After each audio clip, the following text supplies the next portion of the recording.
조국 법무부 장관의 부인 정경심 동양대 교수가 이번 주 안에 검찰의 피의자로 소환될 전망입니다. 소환을 앞둔 정 교수는 딸이 서울대 인턴 활동을 집에서 했다는 언론 보도는 사실이 아니라고 반박했습니다. 검찰개혁을 요구하는 대규모 촛불 집회가 열린 이후 조 장관은 개혁 추진을 본격화했고 또 윤석열 검찰총장은 어제 국민의 뜻을 받들겠다는 입장문을 통해서 검찰개혁에 반대하지 않는다는 뜻을 거듭 강조했습니다. 취재기자 연결합니다. 조성호 기자. 네, 서울중앙지검입니다. 네, 자, 정경심 교수가 언제 나올지가 가장 관심인데요. 휴일에는 일단 나오지 않았군요. 구체적인 소환 일정이 확인이 될까요? 그렇지는 않습니다. 검찰이 정경심 교수를 이곳 중앙지검 1층 현관으로 부를 거라고 밝혔지만 구체적인 일시를 알리지는 않기로 했습니다. 민간인인 정 교수 소환 일정을 사전에 알리는 것이 부담스럽기 때문으로 보입니다. 정 교수가 출석하면 피의자 신분으로 조사받게 됩니다.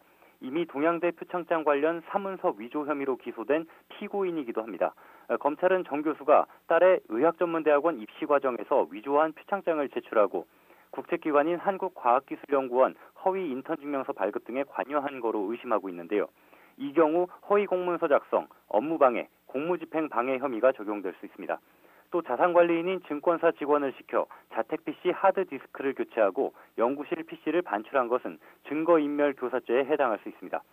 정 교수가 사모펀드 운용사 코링크의 자본금을 댔고 투자에 적극적으로 관여한 의혹과 관련해서는 자본시장법과 공직자윤리법 위반 여부를 검찰이 들여다보고 있습니다.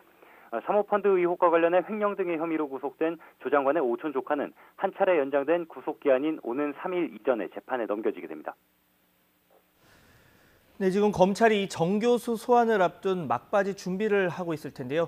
조국 장관이 직접 관여했다는 의혹이 제기된 자녀의 서울대 법대 인턴 관련 부분도 검찰이 확인하고 있죠?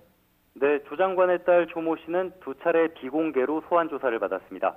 조 씨는 고교 3학년이던 2009년 아버지 조 장관이 재직하던 서울대 공익인권법센터에서 인턴 증명서를 받았습니다. 이와 관련해 조 씨가 서울대 인턴 활동은 집에서 했다는 진술을 했다고 일부 언론을 통해 알려졌습니다. 조 장관 자택 PC에서는 조 씨와 조 씨를 논문 1저자로 올려준 단국대 의대 교수의 아들, 조 장관의 대학 동기 변호사의 아들 이름이 적힌 인턴 증명서 3장이 나왔는데요.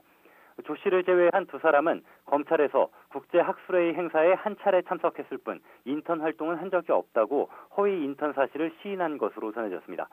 조 씨는 동양대 표창장의 근거라는 영어 캠프 봉사활동도 어머니 정경심 교수 연구실에서 했기 때문에 다른 사람들이 보지 못했다는 취지로 진술한 것으로 알려졌습니다. 이 같은 딸 관련 보도에 대해 정 교수는 SNS를 통해 해명글을 올렸습니다. 보도 내용은 사실이 아니고 자신과 아이들 관련해 정확하지 않은 보도가 연이어져 참으로 당혹스럽다고 밝혔습니다. 자신은 검찰 소환 조사를 앞둔 피의자로서 검찰의 요청을 받으면 출석해 성실하게 조사받을 것이라고 덧붙였습니다. 자신이 침묵한다고 언론 보도가 진실인 것은 아니라며 검찰에서 어떤 내용을 확인했다면서 자신과 주변의 문의에 답변하지 않으면 그 내용을 사실로 단정해 보도하는 것을 멈춰달라고 당부했습니다. 네, 그제 검찰청사 주변에서 검찰 개혁을 촉구하는 촛불 집회에 주최 측 추산 150만 명이 몰렸는데요. 지금 법무부와 검찰 반응은 각각 어떻게 나왔습니까? 네, 조국 장관은 오늘 평소보다 이른 8시 반쯤 정부 과천청사로 출근했습니다. 촛불 집회를 직접 언급하진 않았지만 제2기 법무검찰개혁위원회를 통해 개혁을 이어가겠다는 뜻을 밝혔습니다. 조 장관 발언 들어보시죠. 매일매일 무거운 책임감을 안고 출근하고 있습니다. 특히 오늘은 법무검찰개혁위원회 2기가 출범한 날입니다. 법무검찰개혁을 위한 새로운 동력이 되길 희망하고 있습니다. 오늘 그 회의 많이 지켜봐 주십시오. 감사합니다. 오늘 오후 제2기 법무검찰개혁위원회가 출범하는데요. 형사, 공판부, 평검사와 외부 전문가 등으로 꾸려졌습니다.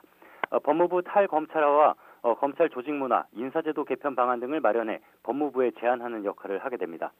윤석열 검찰총장도 주최 측 추산 150만 명이 몰린 대규모 촛불 집회가 열린 다음 날인 어제 이례적으로 입장문을 통해 검찰개혁에 관한 입장을 밝혔습니다. 검찰개혁에 대한 국민의 뜻과 국회의 결정을 충실히 받들겠다고 밝혔는데요. 그리고 개혁을 실현하기 위해 최선을 다하겠다고도 강조했습니다. 검찰개혁을 요구하는 목소리가 높아진 여론에 대해 국민의 뜻을 받들겠다는 입장을 강조한 거로 보이는데요. 윤 총장은 앞서 국회 인사청문회에서부터 공수처 설치 등 검찰개혁에 반대할 뜻이 없다고 여러 차례 밝혀왔습니다. 어제 입장문에서 조국 장관이나 수사를 직접 언급하진 않았지만 조 장관 관련 수사와 검찰 개혁은 별개라는 입장도 담겼다는 해석도 나옵니다. 이런 입장이 변하지 않았다는 걸 강조하면서 조 장관 관련 수사가 개혁을 방해하려는 목적이란 비판도 반박한 것으로 풀이됩니다. 이에 따라 조 장관 가족 등 주변에 대한 검찰 수사 강도는 크게 변화가 없을 거란 전망입니다. 지금까지 서울중앙지검에서 YTN 조성호입니다.